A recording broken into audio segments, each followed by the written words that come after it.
factor for drawing me to ECAP mentoring was the president, actually, Dr. Clark.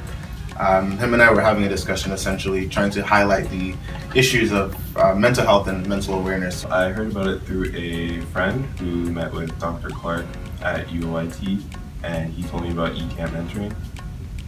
I heard about ECAP mentoring through my dad. He's a part of the organization, so I decided it would be a good idea for me to join as well and help and promote the business. I heard about ECAM from Dr. Clark. I told him that I had the opportunity to spend more time volunteering since I finished school.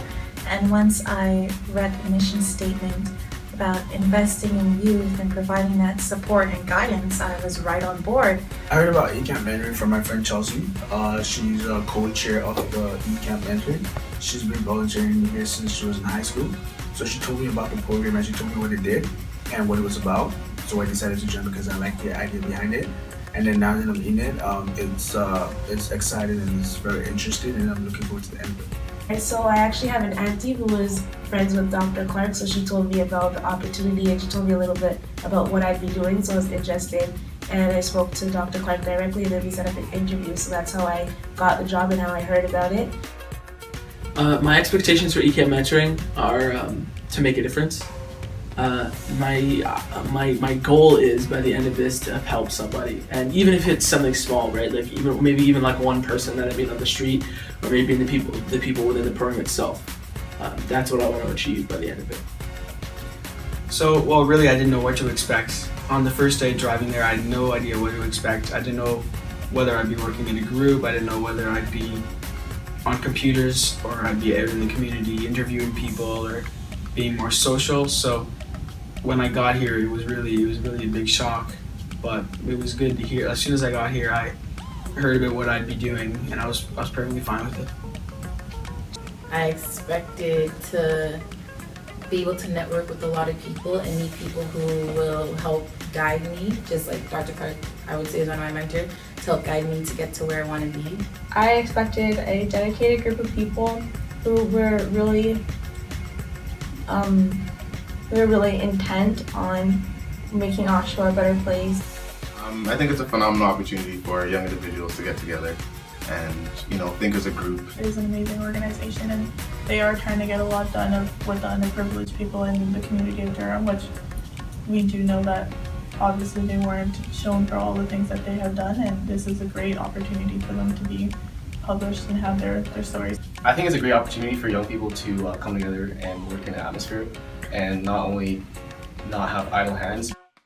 I'm learning how to research much more efficiently, which is going to help me in the long run for school and for future jobs and opportunities. So yeah, I definitely feel like eCamp mentoring is helping me excel. How I can make a change in my community and do better things with my time. I want to know more, basically. Know more about Oshawa environment. So I really want to develop my interpersonal skills, my people skills.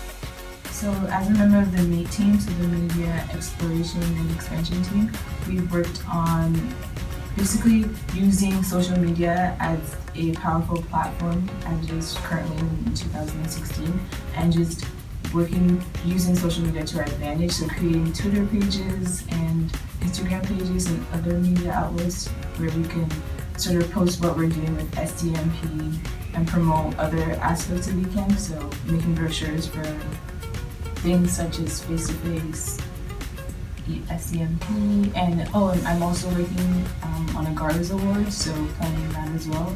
GARS stands for Guiding and Rising Star.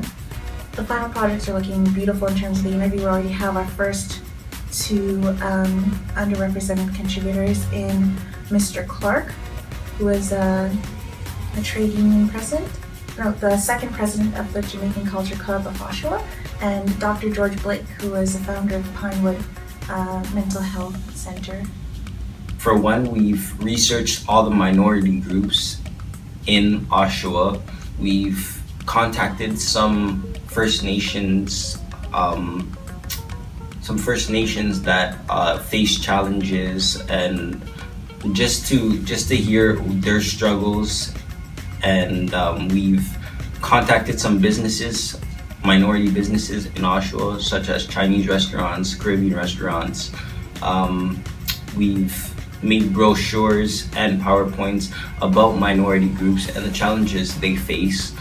I've been working on the history of GM, so General Motors in Oshawa, and just how it came to be.